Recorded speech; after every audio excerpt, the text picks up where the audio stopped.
Hello hi வணக்கங்க. Welcome to masala mix kitchen. இன்றைக்கி நாம் டேஸ்டியான கிறிஸ்பியான ஒரு சேப்பங்கிழங்கு ரோஸ்ட் எப்படி செய்யலாங்கிறது பார்க்கலாம்.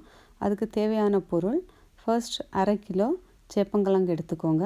1/2 டேபிள் ஸ்பூன் மிளகாத்தூள், 1/2 டேபிள் ஸ்பூன் பெப்பர், 1/4 டீஸ்பூன் ஜீரகத்தூள், 1/4 டீஸ்பூன் கரம் மசாலா, கொஞ்சமாக மஞ்சள் தூள், அப்புறம் தேவைக்கேற்ப உப்பு எடுத்துக்கலாம்.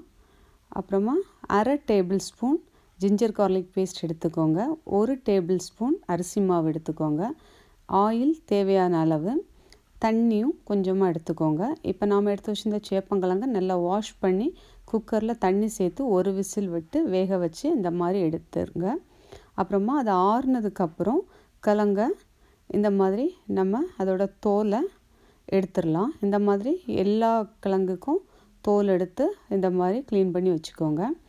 இப்போ அதை நம்ம கட் பண்ண ஆரம்பிச்சிடலாம். இது ரொம்ப தின் ஸ்லைசஸாக, ரொம்ப மெல்லிஸாக இருக்கக்கூடாது.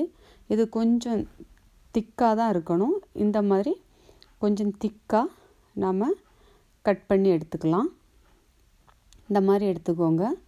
எல்லா கிழங்குகளையும் இந்த மாதிரி நல்லா கொஞ்சம் குண்டு குண்டாக கொஞ்சம் திக்காக கட் பண்ணி வச்சுக்கோங்க. இப்போ ஒரு பவுல் எடுத்துடலாம். அந்த பவுலில் நாம் எடுத்து வச்சுருந்த எல்லா மசாலா சேர்த்துடலாம். அதோட இஞ்சி பூண்டு விழுது சேர்த்துருங்க. அதோட அடுத்து நாம் எடுத்து வச்சுருந்த அரிசி மாவையும் சேர்த்துட்டு அதில் 1 டேபிள் ஸ்பூன் எண்ணெயும் நாம் சேர்த்துடலாம். இதோட கொஞ்சமாக நம்ம தண்ணியும் சேர்த்து இதை நல்லா மிக்ஸ் பண்ணிடலாம். இது நீங்கள் ஃபோர்க்கோ இல்லாட்டி ஸ்பூன் அல்லது நம்ம கையை வச்சு இந்த மாதிரி நல்லா மிக்ஸ் பண்ணிடுங்க. இப்போ நாம் ஸ்லைசஸாக கட் பண்ணி வச்சுருக்க சேப்பங்கிழங்க இந்த மசாலா மிக்ஸோடு சேர்த்து நாம் நல்லா புரட்டி விட்டுடலாம். இந்த மசாலா எல்லா பீசஸ்லேயும் படுறது மாதிரி நல்லா புரட்டி நாம் இந்த மாதிரி எடுத்து வச்சிடலாம். இது இருக்கட்டும். இப்போ நாம் ஒரு பேனில் ஒரு 4 டேபிள் ஸ்பூன் எண்ணெய் சேர்த்துடலாம். எண்ணெய் சூடானதும் நாம் எடுத்து வச்சுருந்த அந்த பீசஸ் சேப்பங்கிழங்க இந்த மாதிரி ஒன்று ஒன்றா சேர்த்துடலாம். எல்லாத்தையும் இந்த மாதிரி சேர்த்துருங்க. அரேஞ்ச் பண்ணதுக்கப்புறம் இது ஒரு 5 to 6 மினிட்ஸ் மீடியம் ஃப்ளேமில் வேகட்டும். கொஞ்சம் குக் ஆனதும் அதை நாம் இந்த மாதிரி ஒன்று ஒன்றா புரட்டி போட்டு அகெயின் ஒரு 5 to 6 மினிட்ஸ் நல்லா குக் பண்ணி நாம் எடுத்துடலாம். இது நல்லா ட்ரை ரோஸ்ட்டாக இந்த மாதிரி ரெடி ஆகிடுச்சு.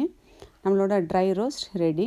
இது ரொம்ப டைம் ஆகுது, ஒன்று ஒன்றா யாருடா மாற்றி போடுவாங்க அந்த மாதிரி நினைக்கிறவங்க அகைன் ஒரு பேனில் உங்களுக்கு எவ்வளோ எண்ணெய் தேவையோ அவ்வளோ எண்ணெய் சேர்த்துக்கோங்க.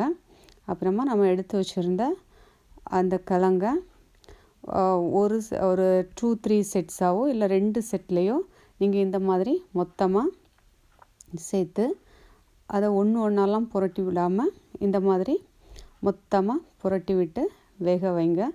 இது ஒரு மீடியம் ஃப்ளேமில் ஒரு 10 to 12 மினிட்ஸ் இந்த மாதிரி புரட்டி எடுங்க. இது நல்லா சாஃப்டாக, இதுவும் மேலே நல்லா கிறிஸ்பியாக தான் இருக்கும், பட் கொஞ்சம் சாஃப்டாக இருக்கும். இது ரொம்ப ஈஸியாக வேலை முடிஞ்சிடும். மேக்ஸிமம் ஒரு 10-12 மினிட்ஸில் இது முடிஞ்சிடும். இப்போ நம்மளோட சாஃப்ட் கிறிஸ்பி ரோஸ்ட்டும் ரெடி ஆகிடுச்சு. இது தயிர் சாதம், தக்காளி சாதம், ஆல்மோஸ்ட் எல்லா சாதத்துக்கூட, எல்லா வெஜிடேரியன் சாதத்தோடையும் இது செட் ஆகும். நம்ம நல்லா டேஸ்டியாகவும் இருக்கும். இப்போ ரெடி ஆகிடுச்சு. உங்களுக்கு இந்த ரெசிபி பிடிச்சிருக்கா பிடிக்கலையாங்கிறது கமெண்ட் பாக்ஸில் சொல்லுங்கள். வாட்ச் பண்ணதுக்கு ரொம்ப தேங்க்ஸ்.